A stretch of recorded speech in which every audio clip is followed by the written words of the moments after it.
Malgré tout, malgré le fait d'avoir parti, ça m'a toujours interpellé de revenir chez nous tout le temps. Je pense que c'est ça la différence d'acheter local, puis les produits locaux, ça développe comme le sentiment d'appartenance. La Côte-Nord, on avait un pied en arrière, puis là, bien, tranquillement, pas vite, on est en train de rattraper la Gaspésie là-dessus. D'abandonner la localité, les PME, c'est de laisser aller une partie de notre économie, puis un peu qui qu'on est finalement. Plus il y a de commerce, plus tu as l'impression qu'il y a du monde en arrière de toi pour te soutenir. Faut pas qu'on vive juste du tourisme, faut réaliser que nous autres aussi, il faut qu'on achète local. Finalement, c'est surtout de consommer local qui compte le plus. Fait que si on conserve cette idée-là, cette mentalité-là, c'est sûr que ça va continuer de se développer.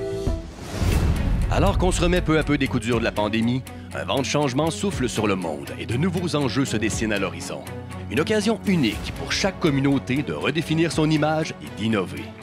Des personnalités inspirantes se dévoilent, prennent la parole et se mettent en action. On peut enfin entrevoir un avenir rassurant, rassembleur et audacieux.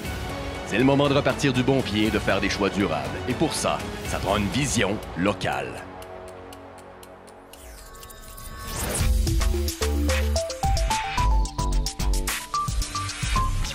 Cette île, plus jeune, j'ai toujours eu une relation un peu amour-haine avec ma ville, à l'époque. Ça a changé beaucoup depuis ce temps-là. Jeune, je me rappelle, mettons, je parle jeune, on parle à peu près, mettons, de 15, 16, 17 ans. Il y a eu un moment de ma vie où j'avais le goût de partir de chez nous. J'avais le goût de voir autre chose parce que je trouvais que cette île, ça manquait un peu de dynamisme. C'était un peu conservateur comme place. On parle vraiment d'une ville où c'était le domaine minier, c'était les grosses usines, c'était les jobs, puis c'était une ville, tu sais, une petite ville tranquille avec quelques petits festivals, mais jamais trop éclatée. Puis malgré tout, malgré le fait d'avoir parti, ça m'a toujours interpellé de revenir chez nous tout le temps. Fait que quand je suis revenu, je me suis dit, non, c'est pas vrai que je vais... je quitterai pas ma ville, je vais apprendre, je vais rester chez nous, puis je veux participer à dynamiser finalement ce qui manquait un peu à l'époque. C'était vraiment genre de la diversification, des activités sociales, des trucs tripants. Puis la microbrasserie, ça a été un bon filtre, un bon médium pour stimuler un peu mon chez nous finalement.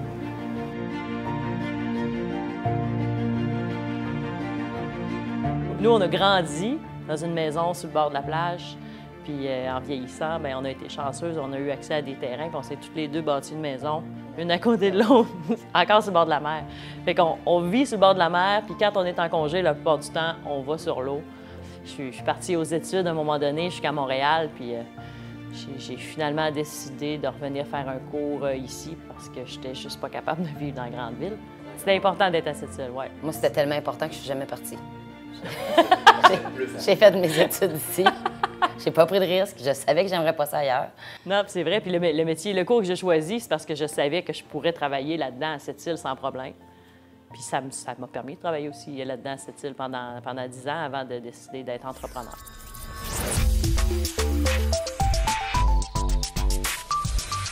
Ben, en fait, tu sais, je pense que s'il fallait que je résume la compagnie en un nom, ou mettons un mot composé, la compagnie, c'est cette île. Point. Il n'y a rien d'autre à dire. La compagnie, c'est cette île. Quand on a eu la Iron Ore Company, IOC, toute cette île a explosé à ce moment-là. Puis à l'époque, le monde ne disait pas qu'il travaillait pour IOC ou l'Iron Ore, il disait juste qu'il travaillait pour la compagnie, parce que c'était la seule. Fait que la compagnie, c'est un clin d'œil, ou plutôt un clin d'œil à l'histoire industrielle. Puis je trouve ça trippant parce que c'est un contraste avec ce que je disais. Autant que je trouvais que la ville était très industrielle, très ennuyante à une époque de ma vie, autant qu'aujourd'hui, je reprends cette histoire-là de l'industrie, puis je la remets à jour. Je raconte l'histoire, pourquoi qu'on est là, d'où c'est qu'on vient, puis finalement, de ce point de vue-là, cette île, c'est hot. C'est vraiment hot, en vrai. Il y a un engouement pour la bière de microbrasserie, puis il y a un engouement aussi pour finalement un peu l'histoire des coins, parce que, tu sais, je peux bien faire juste une bière blonde, une rousse sans rien raconter, ça devient fade. Les gens veulent vivre une expérience, veulent se faire raconter aussi où est-ce qu'ils sont, où est-ce qu'ils habitent, parce que le Québec, c'est quand même grand. Je veux dire qu'on a à peu près 25 bières, puis chaque bière a un nom très posé sur un élément distinctif de l'histoire industrielle. Puis c'est pas tout le temps des noms qui sont pointus à un événement pratique. Mettons, notre blonde, notre bière qu'on brasse, c'est pratiquement une brasse sur deux, c'est l'Ouvrière, qui est une blonde d'inspiration allemande. L'Ouvrière, c'est pas une place, c'est pas quelqu'un, c'est pas quelque chose, c'est tous ces gens-là qui ont travaillé sur le chemin de fer, qui ont bâti cette île, finalement. T'sais, on aurait pu l'appeler la bâtisseur, t'sais. C'est très rassembleur, puis finalement, même si c'est un nom assez commun, c'est très descriptif de qui qu'on est, en fait. Là, on est en bas de majorité des ouvriers. Je pense que c'est ça la différence d'acheter local, des produits locaux, ça développe comme le sentiment d'appartenance. Parce qu'à cette île, c'est pas facile, c'est des grandes entreprises, il n'y a pas grand-chose de tourner vers ça, le local, le tourisme, tout tourne autour de l'aluminium, le fer. Mais de plus en plus, il y a comme quelque chose qui se développe, une synergie entre toutes les personnes, les plus petits commerçants, qui fait que le reste du monde autour de ces petits commerçants-là développe comme un sentiment d'appartenance. Je me dis, c'est sûr que le touriste qui vient à cette île puis qui voit notre cage à homards juste là, en arrière de la poissonnerie, juste à côté des bateaux de pêcheurs, c'est sûr que nous autres, on est fiers de dire justement, regarde, ils l'ont pêché là, puis on l'a transformé là, puis on le vend ici. C'est directement, c'est notre produit à nous autres. Fait que c'est sûr que c'est une fierté, là. C'est définitif. Ça me fait rire un peu l'expression produit local, parce que, tu sais, on a déjà vécu, il y a plusieurs dizaines d'années, les gens ne disaient pas ça, un produit local, c'était naturel, c'était comme ça. Il y avait le boucher du coin, il y avait les artisans locaux, mais c'était pas du local, c'était comme ça. Les gens survivaient comme ça.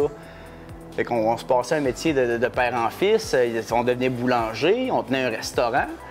Puis avec, sans parler du capitalisme, à un moment donné, tout s'est redirigé vers les grands centres, vers des plus grosses entreprises qui sont mis à tout avaler. Puis dans le fond, tous les produits locaux sont mis à disparaître. Puis depuis peut-être une quinzaine d'années, ça recommence. On revient, on redescend. Puis les produits locaux, finalement, c'est first. Pour moi, c'est quelque chose qui est totalement naturel. Il faut aller vers là, mais plus que jamais maintenant. Parce qu'on s'enligne vers une drôle d'économie où les gens sont soit très, très riches ou très, très pauvres. Puis la seule façon de venir recentrer tout ça, c'est par la PME, c'est par les petites entreprises qui font des produits locaux, qui assurent une économie locale, une diversification aussi économique locale.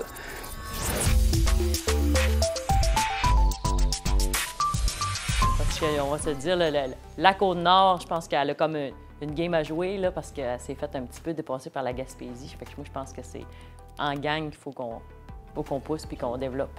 La plupart des gens des grandes villes, mettons, eux, ils voient les fruits de mer, justement, la provenance dans leur tête. C'est directement relié à la Gaspésie. La Gaspésie a été très fort dans promouvoir leur région. La Côte-Nord, on avait un pied en arrière. Puis là, bien, tranquillement, pas vite, on est en train de rattraper la Gaspésie là-dessus. Puis nous autres, on pousse très fort, justement, beaucoup localement, c'est-à-dire au Québec, nos produits à nous, ce que la Gaspésie sont en train de moins faire. Eux autres, ils poussent plus la vente en gros, donc à l'extérieur. Donc, eux autres, ils ont développé l'international, ce qui est bien aussi, parce que dans le fond, ils font connaître le Québec à l'international. Mais ce qui a ouvert beaucoup de place ici, dans le fond, ça devient difficile d'acheter des produits locaux, puis on l'entend. Tu sais, c'est bien plate, nos produits sont pêchés ici, mais on ne peut pas les avoir. Fait que je pense que c'est là que la Côte-Nord a commencé à développer pour dire, OK, c'est vrai. Nous autres, on est peut-être plus petits, on a des plus petites usines de transformation, mais nos produits... Fait que c'est plus simple d'aller chercher ce marché-là. Mais c'est aussi qu'il y a de plus en plus de commerce. Puis c'est de la nouvelle génération.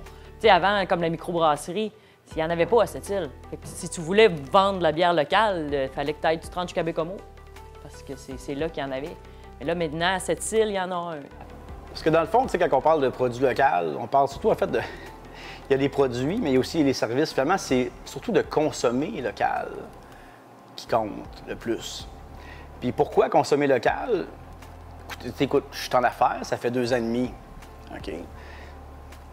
C'est sûr que notre entreprise veut survivre, on veut faire de l'argent, on veut être rentable, mais dans notre mission, dans nos valeurs, on s'investit beaucoup dans notre localité. Tu sais, on investit dans des organismes, on veut faire profiter la ville, on veut faire rayonner notre ville, chose que les grosses boîtes, mettons comme Amazon, peu importe, je ne les nommerai pas toutes, ne font pas.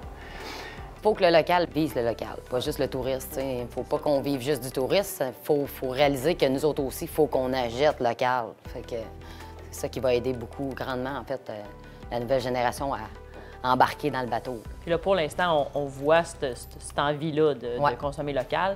La COVID, même, a fait une différence. C'est comme... Énorme. Ça a poussé beaucoup sur l'achat local. Fait que si on conserve cette idée-là, cette mentalité-là, c'est sûr que ça va continuer de se développer parce qu'on dirait que le monde a de plus en plus d'idées. Là. On est un peu niaiseux sur la Côte-Nord parce que je parle avec des chefs à Montréal, Québec, puis eux autres, ils sont comme à la Côte-Nord, vous avez les plus beaux produits, vous avez c'est nous autres qui a le génévrier, c'est nous autres que, même les sapins, il y a tellement d'herbes qu'on connaît pas, qu'on n'utilise pas, que justement, là, on commence à promouvoir ça. Là. Moi, je suis dans un laboratoire d'accélération qui appelle, que dans le fond, c'est différents producteurs locaux de fruits de mer qui produisent justement des déchets. Là, qu'on appelait des déchets avant, mais maintenant qu'on appelle les coproduits. Là, on s'assied tous ensemble, puis là, tu as d'autres gens qui, eux autres, aimeraient le transformer, puis tout ce monde-là, on se regroupe ensemble, puis on se parle. Qu'est-ce qu'on est capable de faire? Quel genre de produit qu'on a? Quelle quantité? Pour que les projets de un puissent se réaliser, ça prend les produits de l'autre. Ce qu'on fait, c'est qu'on s'assied ensemble, on se réunit, puis on parle de comment ça pourrait marcher, c'est quoi les problématiques. Pour eux, ils vont pouvoir développer leurs produits, mais pour nous, on va pouvoir écouler des coproduits qui, avant, on allait porter au dépotoir. Là, si on ne travaille pas avec l'autre, qu'on travaille seul de notre bord, il ne se passe pas grand-chose. Nous autres, en fait, on pensait qu'on était les seuls à avoir cette problématique-là. C'est un peu niaiseux, mais justement, des cercles comme ça, c'est là que tu te rends compte, ben non, Caroline, on est plusieurs à avoir cette problématique-là. Nous autres, on est de la petite microbrasserie des poissonneries, puis on a un peu de déchets, mais les autres, ils en ont pas mal, puis... Fait que justement, en parlant de ça, on se rend compte, OK, on a toute cette problématique-là, justement. Fait qu'on s'entraîne ensemble. Sur la Côte-Nord, actuellement, dans la date d'aujourd'hui, on est 4 microbrasseries. Ces 4 brasseurs-là, on se parle toute la gang. Tellement qu'à un moment donné, durant justement le COVID, on a eu l'idée de s'associer puis de faire ce qu'on appelle aujourd'hui Boire Côte-Nord, qui valorise qui qu'on est, ces 4 entreprises-là, ensemble, à travers la Côte-Nord, puis même à travers le Québec. On veut faire rayonner un peu qui qu'on est. Cette entraide-là aussi fait que, tu sais, on pourrait se cochonner, toute la gang, mais de travailler ensemble, on va chercher plus de marché. On est beaucoup plus gros à 4 que 4 tout seul actuellement, tu sais. Fait que c'est entre PME, de se parler, de s'associer, d'échanger, je pense que c'est la clé aussi vers le renforcement de l'investissement local chez les gens aussi.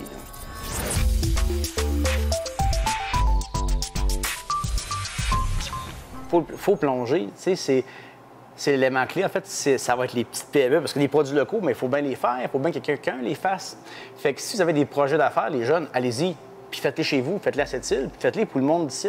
C'est la première étape, ça va être ça. Fait que si j'ai un message, oui, tu as une passion, tu as un trip, tu as du guts, ça te tente pas de faire du 40 heures semaine, tu as le goût de faire autre chose, vas-y, fonce, puis fais-les comme il faut, puis vas-y, ça va marcher. T'sais.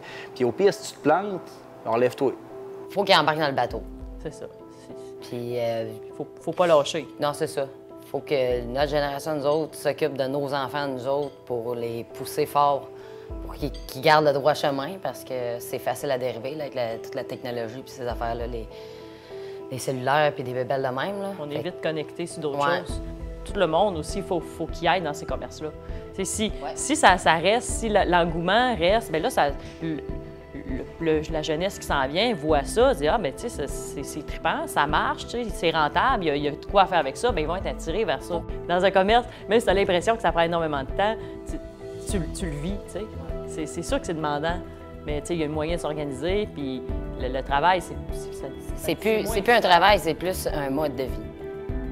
Fait que je pense qu'une éducation, ou en tout cas d'expliquer aux gens c'est quoi, puis aussi, dans le temps, je souhaite que ça va arriver, c'est que les gens vont peut-être consommer moins, mais consommer mieux. Ça va être dans n'importe quoi. Je parle de bière, que ce soit, mettons, dans la bouffe, dans le vêtement, dans le textile, dans ce que tu veux, tu sais. Je veux juste qu'on arrête de dire qu'on encourage l'économie locale. Juste arrêter ça. C'est fini, ça. Encourager quelqu'un, c'est quelqu'un qui a besoin d'aide, qui a le genou à terre, qui... Alors, je t'encourage, tu es capable, une petite tape sur l'épaule. Non, c'est pas encourager local, c'est investir local.